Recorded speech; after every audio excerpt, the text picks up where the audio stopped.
Le Salvador. Plus petit État d'Amérique centrale, le pays prend son indépendance de l'Espagne en 1821, après des siècles de colonisation. De 1979 à 1992, le pays est plongé dans une guerre civile, dans un contexte de guerre froide. En effet, on retrouve d'un côté le gouvernement, soutenu par le bloc de l'Ouest, et de l'autre, on retrouve le FMLN, une organisation regroupant 5 groupes marxistes, et le Parti communiste du Salvador, qui eux sont soutenus par le bloc de l'Est. Le conflit prend fin avec la signature des accords de paix de Chapultepec au Mexique en 1992. Malheureusement pour la population, le répit sera de courte durée, puisqu'à peine la guerre terminée que des gangs appelés les Maras commencent à apparaître dans tout le pays. Il existe 2 grands groupes de mafia extrêmement violents, qui se font la guerre pour prendre le contrôle des villes. On a le MS-13 pour Mara Salvatrucha 13 et le Barrio 18. Les gangsters sont facilement reconnaissables grâce à leurs tatouages qui ont chacun une signification bien précise. Par exemple, une larme tatouée signifie que la personne a réussi un assassinat. Une croix représente le deuil d'un frère d'armes, un clown renvoie au souvenir d'un petit moment de joie dans leur vie, etc. Le Salvador ne compte pas moins de 70 000 mafieux qui se livrent des combats sanglants et dont les civils en sont les premières victimes. De ce fait, le Salvador a durant longtemps été considéré comme étant le pays le plus dangereux du monde. Mais cela a changé avec l'arrivée d'un homme, Nayib Bukele. Nayib Bukele est né en 1981 d'un homme d'affaires originaire de la Palestine. Il entre dans la politique en étant membre du FMLN et est élu en 2012 maire de sa municipalité, avant de devenir 3 ans plus tard maire de San Salvador, la capitale du pays. Il rejoint le Parti conservateur, Grande Alliance pour l'Unité nationale, et se présente au présidentiel de 2019 à 37 ans. Durant sa campagne, il s'attaque à la pauvreté et aux mafieux qui gangrènent le pays et se montre également proche des jeunes. Il est élu président le 3 février 2019 dès le premier tour à 53%, devenant ainsi le plus jeune président d'Amérique. En 2020, il bat le record de popularité puisqu'il détient 80% d'opinion favorable. En mars 2022, les Maras vont effectuer une série d'attaques qui va essentiellement viser les civils et dès le lendemain, le gouvernement salvadorien va mettre en place l'état d'urgence. Pour rappel, l'état d'urgence, c'est un dispositif exceptionnel mis en place en cas de péril imminent. Avec la mise en place de ce dispositif, la police peut arrêter et perquisitionner qui elle veut sans besoin d'un mandat, et plus de 95% de la population soutient cette politique. Alors oui, ce dispositif peut être vu d'un bon œil puisqu'il combat les gangs et apporte une sécurité au Salvador.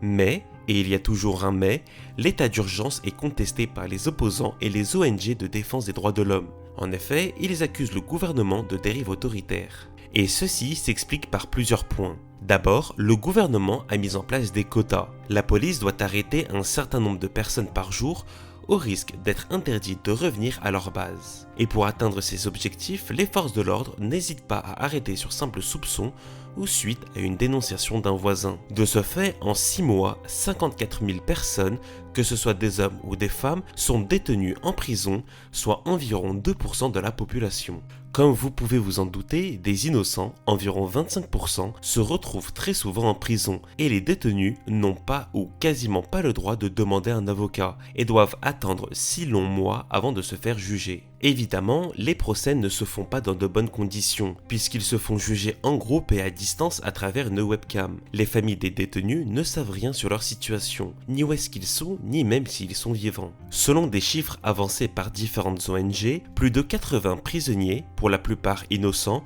auraient trouvé la mort à cause de la surpopulation des cellules et des mauvaises conditions sanitaires. En réponse à cela, des familles et proches de victimes organisent des manifestations à travers tout le pays pour demander la fin de l'état d'urgence. Face à tout ceci, au sein même de la police, des agents de maintien de l'ordre sont sceptiques face à cette politique mise en place par le gouvernement et dénoncent une violation des droits de l'homme.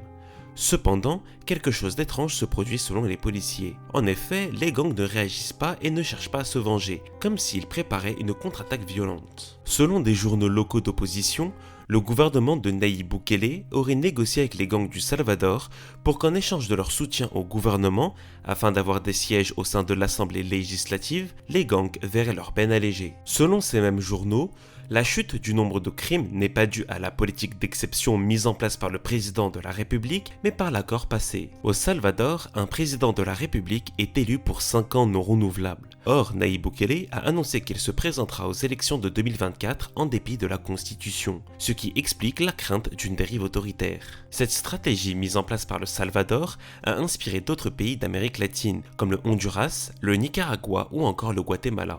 Pour finir, il est vrai que depuis la mise en place de l'état d'urgence par le président de la République, le taux de criminalité a drastiquement chuté, faisant passer le Salvador de pays le plus dangereux du monde à celui de plus sûr. Certes, les habitants soutiennent en majorité cette décision politique et ont retrouvé une sécurité qui leur a été retirée depuis 30 ans. Mais avec la mise en place de ce régime d'exception, les droits humains ont été bafoués et des innocents en payent le prix. Alors, est-ce que le pays va subir une dérive autoritaire, va être déchiré par une guerre civile avec la réponse des Maras, ou est-ce que l'état d'urgence sera levé? Eh bien seul l'avenir nous le dira. Merci à tous d'avoir regardé cette nouvelle vidéo, n'hésitez pas à vous abonner, à liker, à partager et à commenter cette vidéo en me donnant votre avis sur ce qu'il se passe au Salvador. Rejoignez-moi sur TikTok et Instagram, je poste du contenu quasi tous les jours là-bas et nous on se retrouve, je l'espère, très bientôt pour une prochaine vidéo.